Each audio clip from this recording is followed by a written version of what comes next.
The story you are about to hear is true. Only the names have been changed to protect the innocent. You're a detective sergeant. You're assigned to homicide detail. A woman has been shot to death. The apparent motive, robbery. The killer's still at large. Your job, find him. Dragnet, the documented drama of an actual crime. For the next 30 minutes, in cooperation with the Los Angeles Police Department, you will travel step by step on the side of the law through an actual case transcribed from official police files. From beginning to end, from crime to punishment, Dragnet is the story of your police force in action. It was Friday, March 16th. It was damp in Los Angeles. We were working the night watch out of homicide. My partner's Ben Romero. The boss is Thad Brown, chief of detectives. My name's Friday. It was 11:45 p.m. when we got to where we'd parked our car. 2nd and Main. A couple of drops on the windshield. Yeah, I hope it holds off. I was thinking of going out to see the Cubs and Pirates play an exhibition game tomorrow. Guess maybe now I won't. You might be lucky. What's the weatherman say? I don't know. Get the radio on. It's a slow night. Yeah. Might not be tomorrow night. What? March 17th, isn't it? Oh, yeah. 62A, Collier Station. All units in vicinity of 102 South Virgil, 211 and shooting, code 3. It's a hot one. All units in vicinity South of 102 Street. South Virgil, 211 and shooting, code 3. Unit 13, take the call. Happy St. Patrick's Day. 11:58 p.m. We arrived at 102 South Virgil, the Bartlett Hotel, a 4-story building. Sergeant Scheimer met us in the lobby and informed us that the shooting took place at 11:40 p.m. in room 432, occupied by Mr. and Mrs. Theodore V. Benham. Mrs. Benham was the victim. We went up to the 4th floor where Officer McCready was stationed outside the room. Any witnesses? Only Benham says it was a thief. You talk to any of the people on this floor? None of them saw anything. They're all in their rooms. Any other way out of here? That stairway in the rear leads to the roof. I took a look. Nothing up there. Where's Benham? Across the hall, lying down. Cox is with him. Okay, let's look at the body. We went into the room, a dreary place with a single light hanging from the center of the ceiling. The carpet was faded and worn in spots. On the north side were a closet and a bathroom. Against the east wall was a dresser. Across the room was a double bed, and at the foot of the bed, a window looking out over the roofs of adjoining buildings and the marquee of a movie house down the street. A steamer trunk was in the corner, and a straight-back chair was next to the door. The mirror of the dresser was smashed, and on the dresser, a Gideon Bible. On the bed was the body of a woman sprawled face down. There were several splotches of blood on her coat. In the chair was a .32-20 revolver, which McCready said belonged to Benham, the husband of the murdered woman. We asked McCready to put in a call to the crime lab, and we went across the hall to question Benham. This is an awful shock. I'm not feeling well. I'm under doctor's care. Hemophilia. It's an awful shock. Sit down, please. Yes. I don't know what it'll do to me. I should be in a sanitarium right now. We'll see you taken care of. Lincoln Sanitarium in Eagle Rock. Could you tell us what happened tonight? Why, yes. My wife and I went out to the Sycamore Cafe over in Alvarado. What time was that? Oh, about 9:30. We had a couple of drinks and something to eat. Listened to a piano player, then came home. I unlocked the door, and Elizabeth went in first and went over to the dresser. I just walked over to her when a man stepped out of the closet in back of us. He had a gun. Uh-huh. Can you describe him? I don't know. Did you see his face? No. He had a blue bandana over his face, and he had a cap on, a blue and white check. Did you notice his clothes? No, I didn't. Anything else? He seemed very nervous, and he wasn't holding the gun still. My wife was opening her purse, and I said, well, I haven't got very much, but I'll give you what we have. And he fired and hit Elizabeth. I pulled my gun from my overcoat and started shooting. Are you in the habit of carrying a gun? No.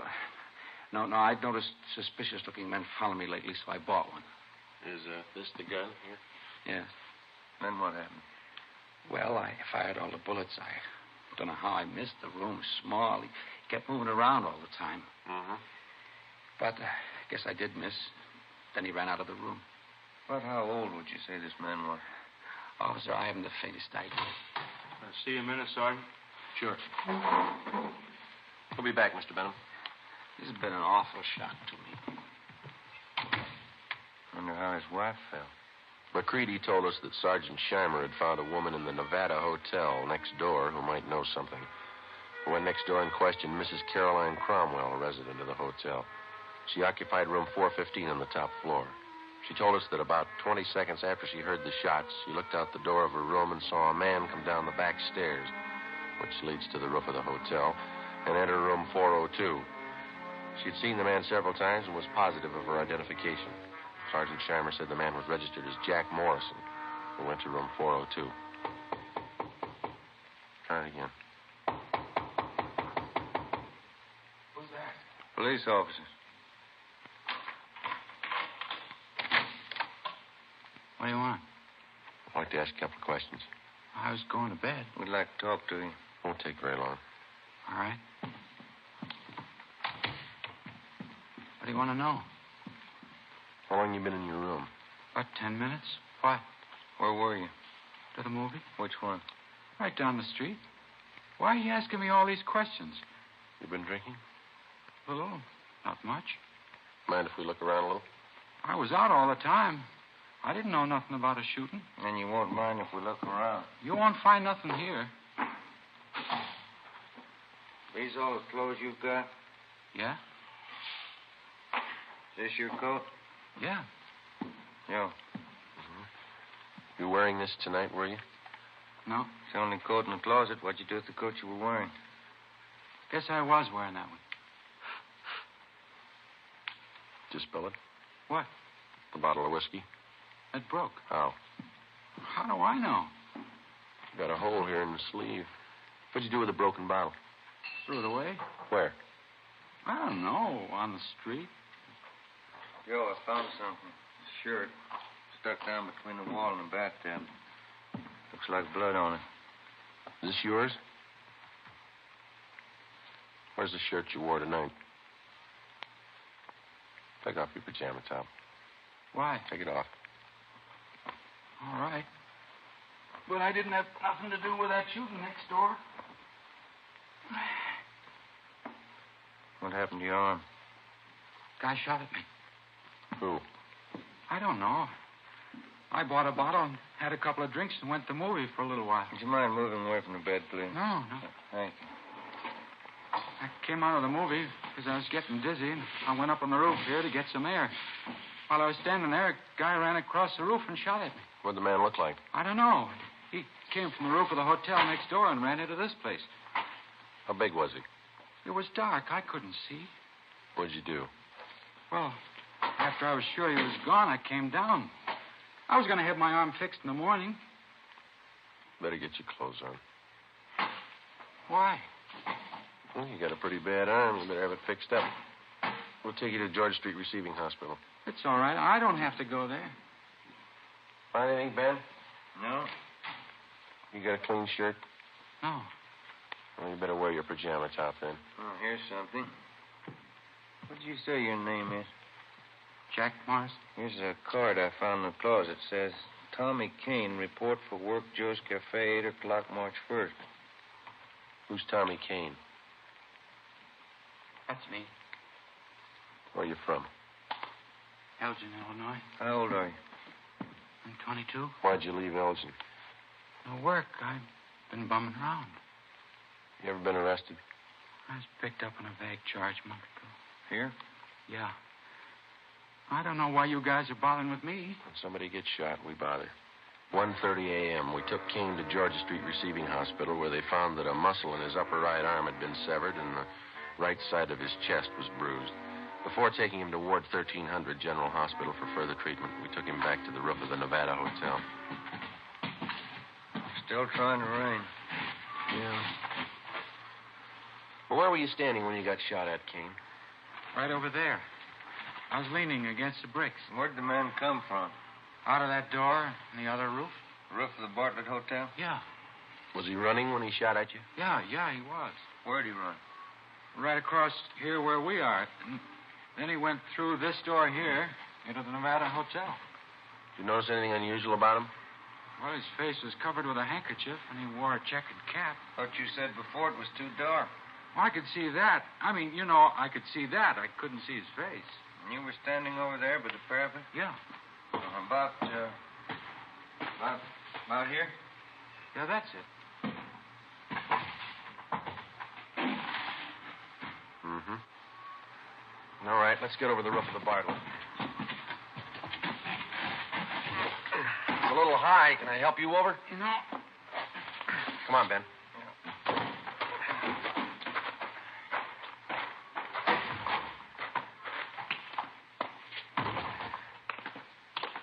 You ever been in this hotel before, Kane? No? Everything all right, McCready? Yeah. Crime lab's here. Checking the murder room. Benham awake? I think so.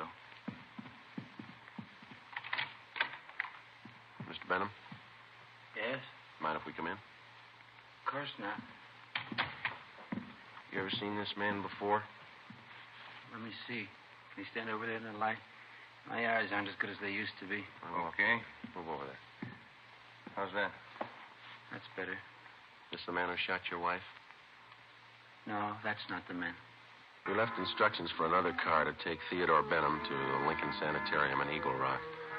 We took Kane to Ward 1300 General Hospital. 2:42 a.m.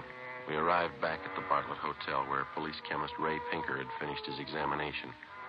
3 slugs, 38 caliber, and 5 slugs, 32-20, were found in the mattress and the walls, all on the same side of the room. On the floor of the room were found a piece of white cloth and some brown threads.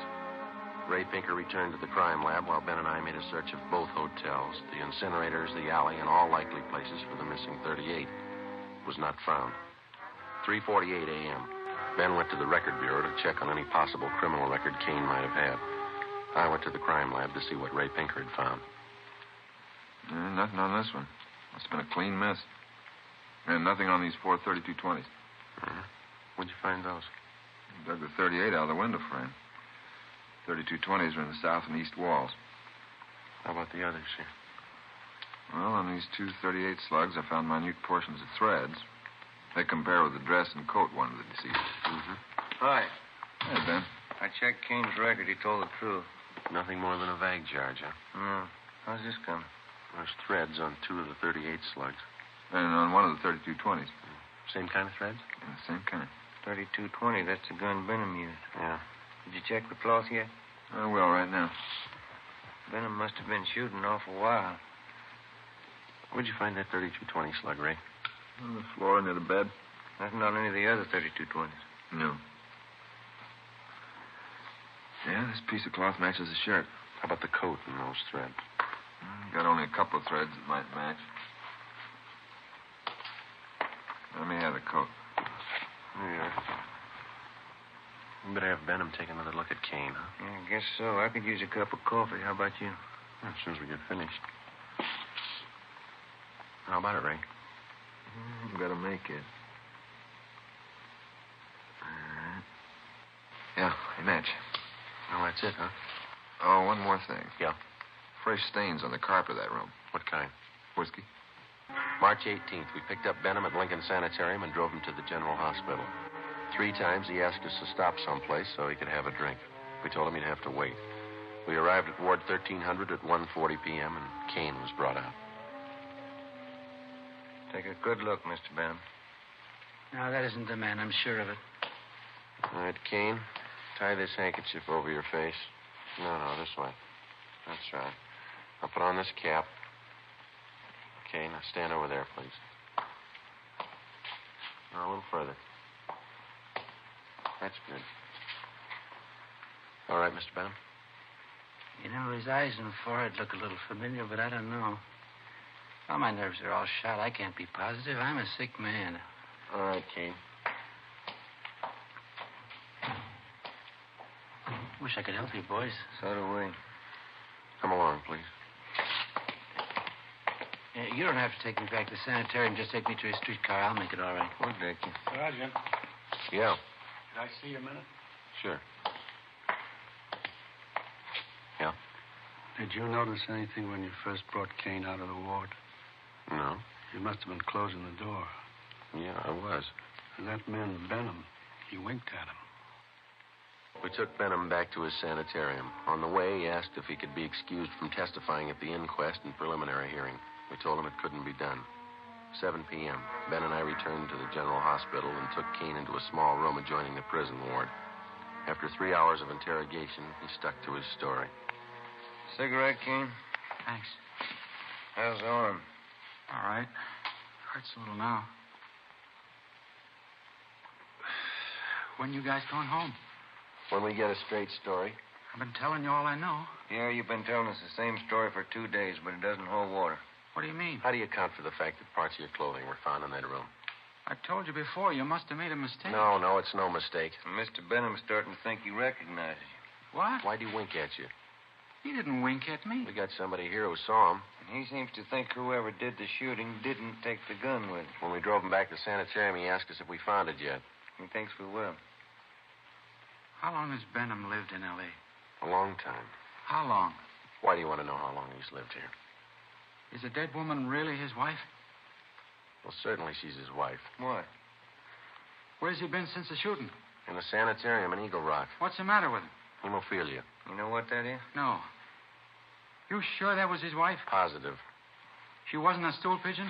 Stool pigeon? Where'd you get that idea? You guys never saw her before? Never. You never heard of her? Kane, what's eating you? Did you check on her? We always do. You don't make mistakes on anything like that, do you? No. Look, she was a pretty nice woman from all we could find out. Happily married for 30 years. Something's wrong. What, Kane? What's wrong? Oh, setup. Yeah? What'd Benham say about me? We told you. He says you look a little bit like the man. Did you say anything else? He winked at you, Kane. Why? She wasn't a bad-looking woman. Wasn't she, Kane?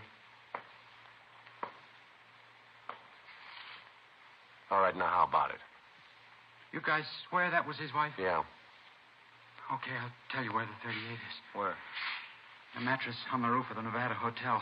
Benham cut a hole in it that day. He told me to hide the gun there after the shooting. All right, let's have a look. I don't want anybody to know I'm telling you this. Why? Benham's a real smart guy. He's got a gang. He's in on it as much as I am. Yeah? He double-crossed me. He tried to kill me. I'm going to jail. He's going with me. Maybe he will. Kane told us that he had known Benham for about 2 months. During that time, Benham helped him along by giving him a couple of dollars every once in a while. On March 11th, Benham got Kane a room in the Nevada Hotel and gave him $20 to buy a gun, which Kane did. On March 15th, he gave Kane a blue bandana and a checkered cap. On March 16th, he told Kane that he'd been sent by a gang in Chicago to kill a woman who was a stool pigeon. He promised Kane $100 for his help.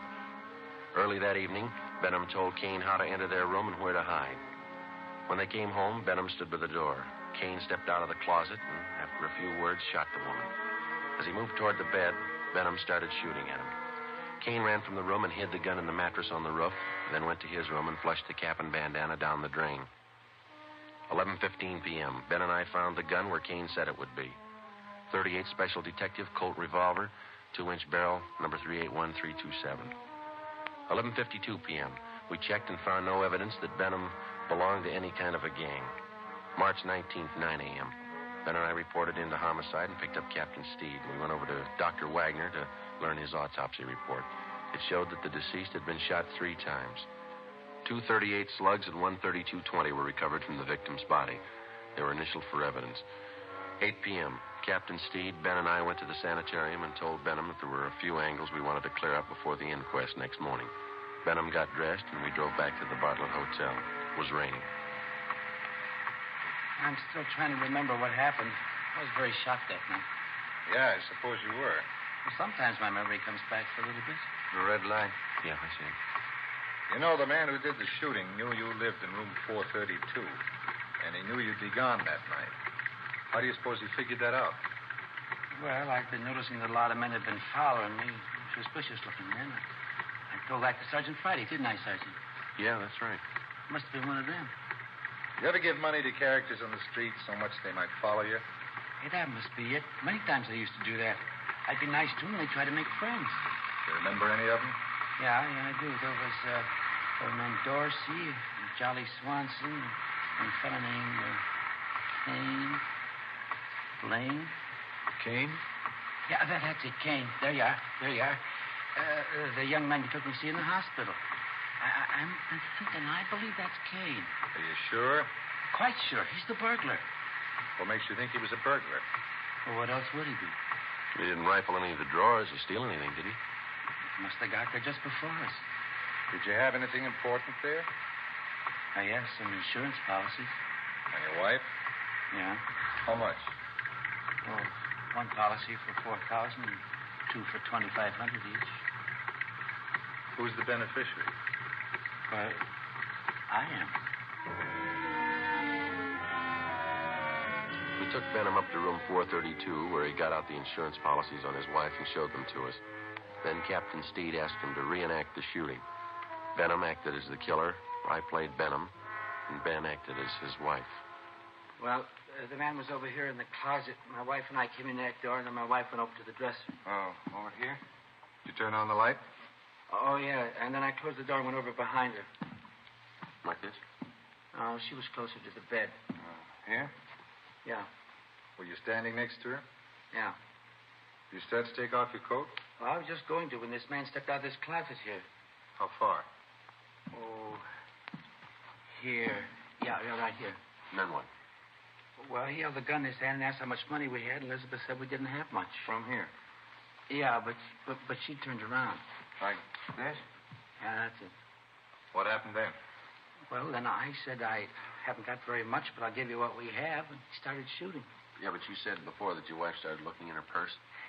Yeah, that's it. She did. I forgot. And that made him think she was going after a gun. How do you know? Well, I suppose that's what he thought. He shot, and Elizabeth fell on the bed. I pulled out my gun and started shooting, and the man ran out the door, and that's all. That's exactly what happened, huh? Just as I remember it. Will I help you? Not very much. What's the matter? Well, if you were standing where I am, there'd be bullet holes on that side of the room there, wouldn't it? They're all on this side. I see. I got it. Come with me. Where are you going? On the roof. What for? I want to show you something. It's raining. There are two umbrellas in the closet. I'll get them. Why do you want to go up there? I think I know where that gun might be hidden. I'll bet it's there. Here, you take this umbrella. Thanks. We'll take this one, Captain. Let's go.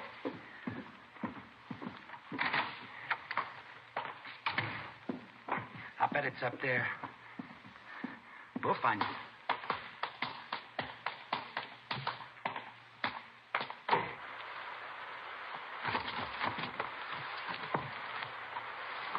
You got your flashlight, Ben? Yeah. Should be around here somewhere. What? The mattress. My wife used to take sunbaths on it. Where would it be? Just about here. I don't see any. You sure it's up here? I bet it's on the next roof. Didn't you say Kane lived in that hotel? He probably moved it. Hey, flash your light over there behind that elevator shaft. There? Yeah, there. You see it? We have to climb over this parapet to get on the other roof. Watch it, Cap. It's pretty slippery. Okay. Yeah, it is slippery.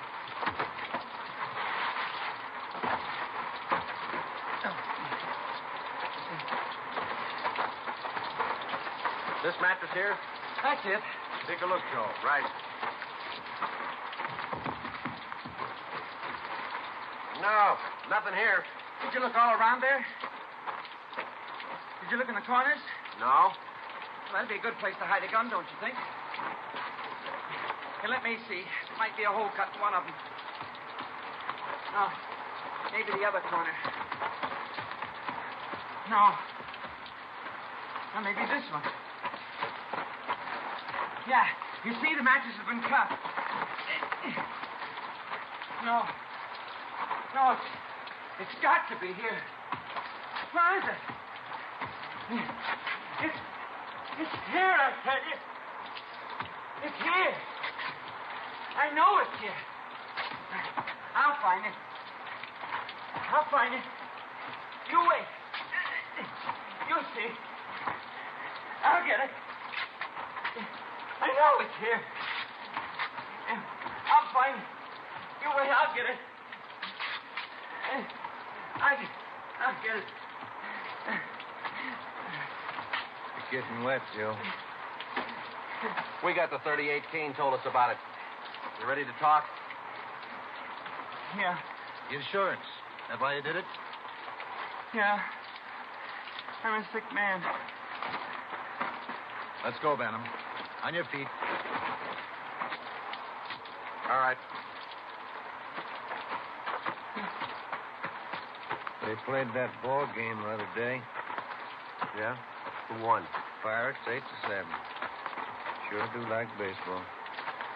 Must be a real nice business. Yeah. Fans only yell it, they never do it. What's that? Kill the umpire. The story you have just heard was true. Only the names were changed to protect the innocent. On July 2nd, trial was held in Superior Court, Department 89, City and County of Los Angeles, State of California. Thomas Kane was convicted of second-degree murder and received a term as prescribed by law. Theodore V. Benham was convicted of first-degree murder and assault with a deadly weapon. He received a life sentence and died in prison 1 year later. You have just heard Dragnet, a series of authentic cases from official files. Technical advice for Dragnet comes from the Office of Chief of Police W.A. Wharton, Los Angeles Police Department. This is NBC, the national broadcasting company.